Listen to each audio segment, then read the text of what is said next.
Since the outbreak of the COVID-19 pandemic, healthcare systems across most cities in the world have found themselves at the brink of collapse. Nigeria, Africa's most populous nation, was also hard hit, exposing the weakness of its healthcare system.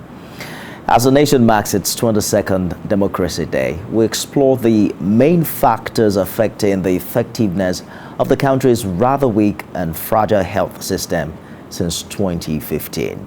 TVC News' Kemi Balogun has details. We'll bring you business news right after. With a population of approximately 200 million people, occupying 774 local governments, Nigeria, Africa's commercial hub, sits on an almost non-existent healthcare structure. The COVID-19 pandemic has brought to light the hidden lapses in many healthcare systems across the globe, and most of them almost collapsed, especially when the second wave of the pandemic hit through cities, crippling them. Nigeria wasn't hit as hard from both waves, but its health system was plagued by strikes, protests, and drained resources. At the start of it, the administration of President Muhammadu Buhari had put at the fore of its healthcare response the need to put primary health care at the top of the pyramid for healthcare. This would be done through the revamping of healthcare facilities across all wards of the Federation, amounting to about 10,000 facilities. But has this actually made a difference? So we appreciate that. Elizabeth Itodo lives in this community called Paduma, and for the past 15 years, there has been no primary healthcare center at the community. The road is not all that good, and we have some chemists around that women give birth. Sometimes, for the process of going to the hospital, it will too far for them to go to the hospital. They will decide to give birth at that chemist. Sometimes they will decide to labor, and they will lose the child. There is a long list of factors that continue to weaken the health system in Nigeria, with funding being at the top of the list.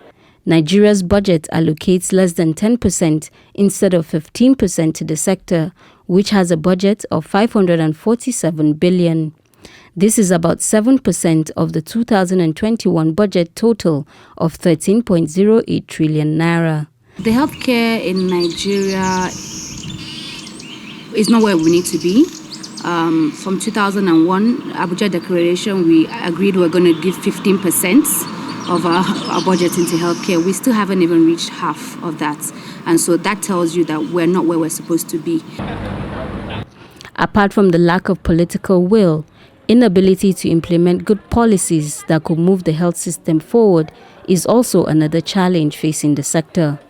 Hawa Abbas, who works with communities in healthcare, further stresses that the remedy lies in shifting focus from the federal level down to the state and local governments. Some of these policies can be put in place and they can actually be monitored to ensure that, from beginning to end, it actually works, and then we can look at what didn't work and what did work. But political will is one of our biggest issues. I mean, every state and every citizen should start taking responsibility for themselves and for their states.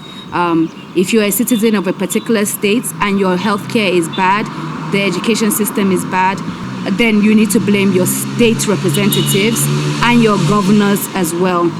The National Health Insurance Scheme has been highlighted severally as one way out of the jam that comes from the lack of access to healthcare for Nigerians.